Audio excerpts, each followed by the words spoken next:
¿Qué tal, amigos? Bienvenidos al capítulo 71 en Uno por Uno. De mi lado derecho me acompaña en este panel el maestro Gregorio Díaz. Bienvenido aquí a Uno por Uno, Gregorio. Muchas gracias, Eric. Un placer como siempre. Y nos acompaña como invitado especial en este panel para hablar sobre el Movimiento de Regeneración Nacional y cuál es la perspectiva a las próximas elecciones en 2015 y en qué situación está y del trabajo hecho a lo largo de pues todo un periodo que lo llevó ya a consolidarse como una fuerza política de oposición. Neri Ontiveros, promotor de soberanía nacional de Movimiento de Regeneración Nacional, gracias por estar aquí, por acompañarnos y estar participando en este panel. Muchas gracias a ustedes, estamos muy contentos de estar con ustedes y también de compartir lo que es Morena a nivel municipal. Gracias. Y por último, Sergio Menchaca Flores, gracias por estar aquí otra vez. Gracias, Eric, por la invitación como siempre. Bienvenido, Neri. Gracias. Gregorio, un gusto como siempre tenerte aquí con nosotros en el programa. Pues el gusto es mío, Sergio. Muchas gracias. Y para comenzar, y creo que la forma más viable para hacer una introducción a lo que es Morena, qué se hizo, en dónde está y cuál es su futuro, su porvenir, cuál es la perspectiva de este movimiento, de este partido político ya consolidado ante el Instituto Nacional Electoral, reconocido y ya con un importante número de militantes, es comenzar con el tema de la reforma energética.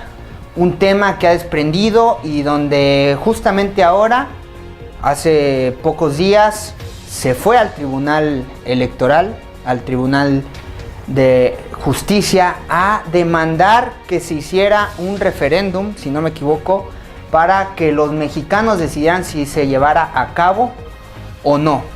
Evidentemente el tribunal rechazó esta petición por parte del Movimiento de Regeneración Nacional y Andrés Manuel López Obrador sale a los medios a decir que el tribunal ya hizo su chamba, que están con la mafia del poder, que están corrompidos, y es algo que a mí en lo personal me causa mucho conflicto saber que Andrés Manuel López Obrador se desprende de un partido político, busca una transformación junto con los demás militantes profunda en el país, en el tema político y social y también, por supuesto, económico en México, pero a través de la vía legal, a través de participar por la vía electoral, sabiendo o a expensas de un aparato que está en su contra, de un aparato que ya le hizo un fraude como él lo señaló y de un aparato que le está rechazando pues una petición democrática para frenar un proyecto donde las tres fuerzas principales de la política de este país están de acuerdo en llevar a cabo. ¿Cómo es esta dinámica que me parece ciertamente muy riesgosa e incluso un suicidio para transformar al país por medio de la legalidad, por medio de la participación política? Neri Ontiveros, te doy la palabra. Fíjate que es algo difícil, ¿no?, de entender porque pues tenemos todos los medios de alguna forma del Estado en contra, hablando de instituciones como la Suprema Corte, hablando del Congreso, con diputados, con senadores, pero también yo creo que la contradicción cae en ellos, ¿no?, porque es una primera tarea este derecho que le dan al pueblo de poder consultar sobre temas que son de interés nacional y que entonces pues con la mano en la cintura les dice no se puede hacer referéndum, no se puede hacer consulta popular sobre temas que tienen que ver con la reforma petrolera, le dan el no al PAN. Con ingresos específicamente. Sí, le dan el no al PAN, también con cuestiones del salario mínimo, ¿no?, al PRI con lo de los plurinominales. Pero pues algo que habría que mencionar aquí es que cuando Morena propone la pregunta de lo que es la consulta popular, nunca tocó el tema de los ingresos y egresos, ¿no? Eso se quedaba fuera de la consulta popular. Entonces pues lo que hace la Suprema Corte es decir no, atendiendo, argumentando que es algo que va a afectar. Que es anticonstitucional, dicen ellos. Los ingresos, sí, es anticonstitucional.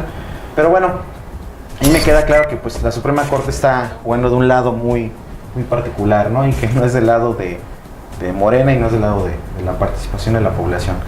Y por otro lado está esta cuestión que tú decías de si es difícil porque pues somos un partido, ¿no?, que está surgiendo en contra de lo que de alguna forma el Estado ha hecho o ha estado haciendo, sí, en contra de los intereses de la población, pero también tenemos claro que pues tenemos que recurrir a estos medios de legalidad, ¿no? A estos medios de institucionalidad, donde pues, solo a través de esto podemos generar conciencia entre la población, ¿no? Yo creo que la población tiene muchos medios para hacer lucha social, para actuar, para participar, pero la idea es hacerlo conscientemente. Entonces Morena le apuesta a esto, a tener ciudadanos conscientes, miembros conscientes, y de que bueno, todo es por la vía legal y por la vía pacífica.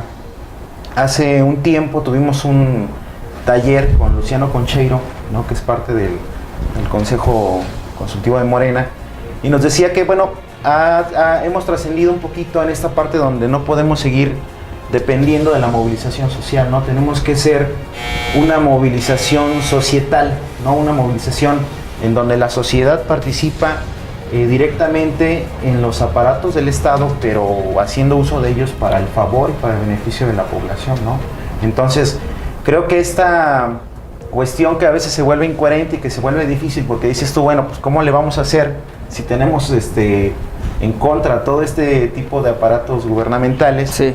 Pues está la parte donde la población tiene la oportunidad de hacerse consciente y decir, pues estamos jugando de un lado donde nos toca jugar, pero también donde tenemos el derecho de usar los instrumentos que legalmente tenemos que aprovechar, ¿no? A nuestro favor. Y bueno, ahí están los instrumentos, ¿no? Dado que el anterior Instituto Federal Electoral y ahora Instituto Nacional Electoral le permitió el registro a Morena, haciendo un movimiento que podía polarizar a la sociedad mexicana.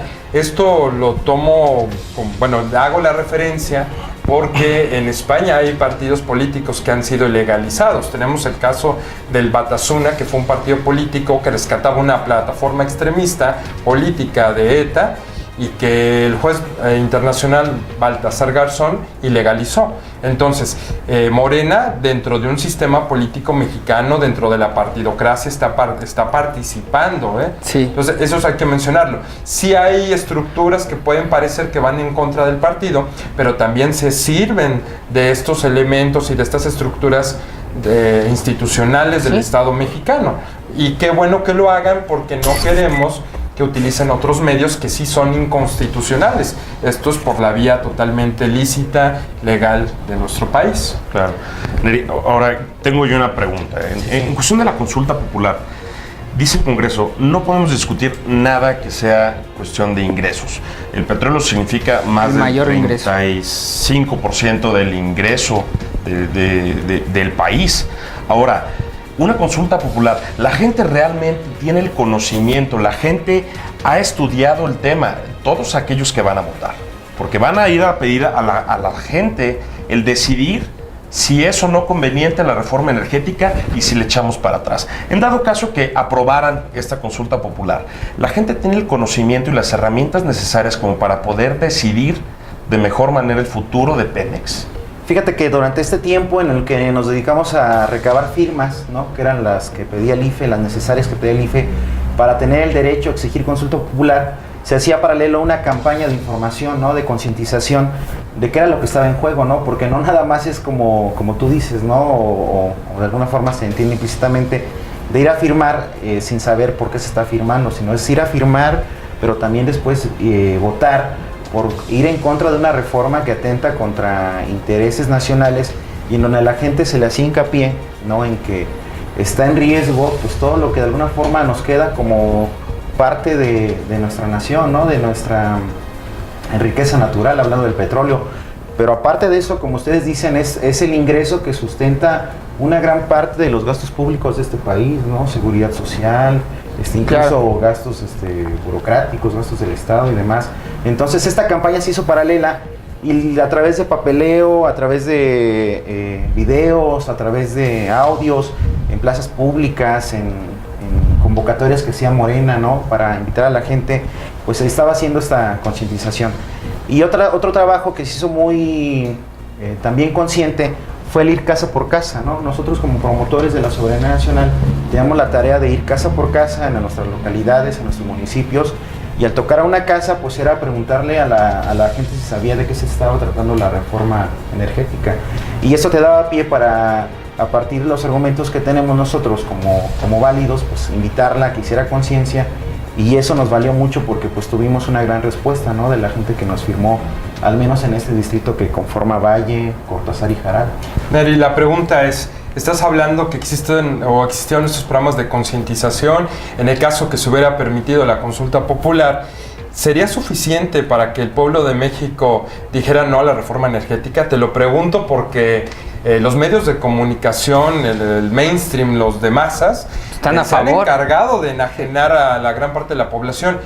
Hemos identificado novelas de Televisa donde la patrona o la figura de la señora de la casa le dice a su asistente o a la chica o a la señora que le ayuda en la casa, que en otros términos le conocen como servidumbre, les dicen que porque eso, que están mal si creen que es de los mexicanos, que hay que modernizar, que hay que meter más inversión.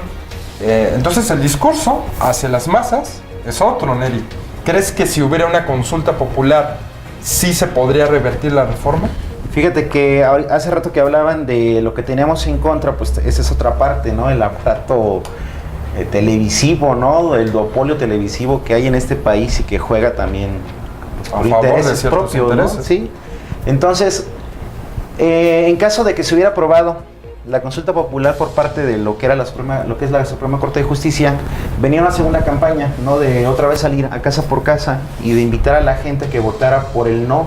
O sea, nuestra pregunta decía, dice, porque sigue ahí permanente, ¿no? ¿Estás de acuerdo en que se otorguen contratos o concesiones a particulares nacionales o extranjeros para que exploten el petróleo, la electricidad, el gas, la industria petroquímica y demás?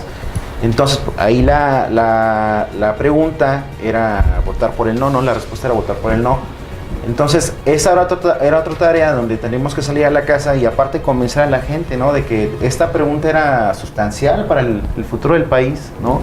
Ahora, perdón. Sí. Ahorita que dices el futuro del país, y yo creo que es algo que los mexicanos quisiéramos saber.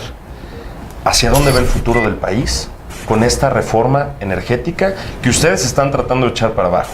¿Cuál es el futuro de México, hablando en términos económicos a largo plazo, si esta reforma energética llegara Se ejecuta, a ejecutarse de manera exitosa?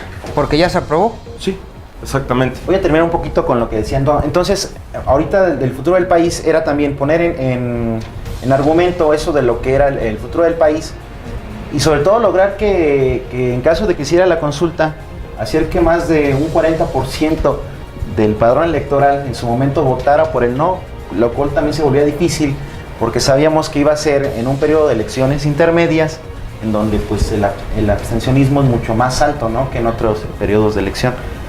Cuando hablamos del futuro del país, hablamos de que el gobierno a través de estos medios, ¿no? De convencimiento que ha usado, nos dice que pues bueno, van a llegar inversiones, van a llegar recursos, ¿no?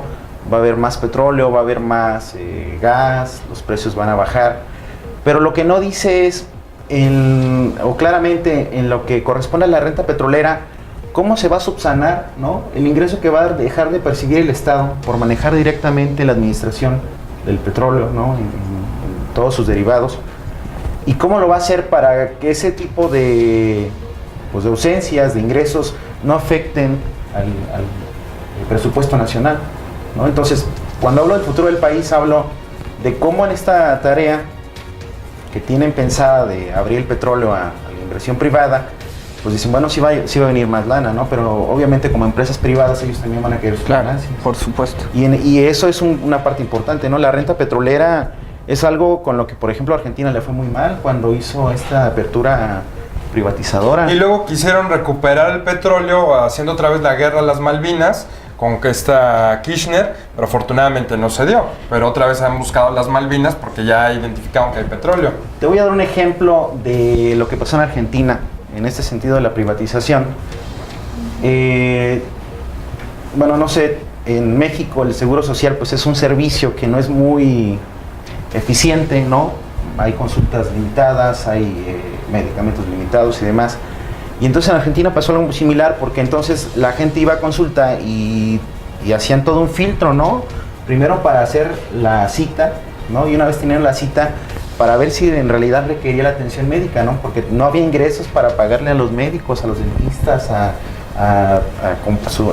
abastecer los medicamentos que necesitaba el sector público. Entonces, pues bueno, dice el dicho, ¿no? Nadie aprende en cabeza ajena.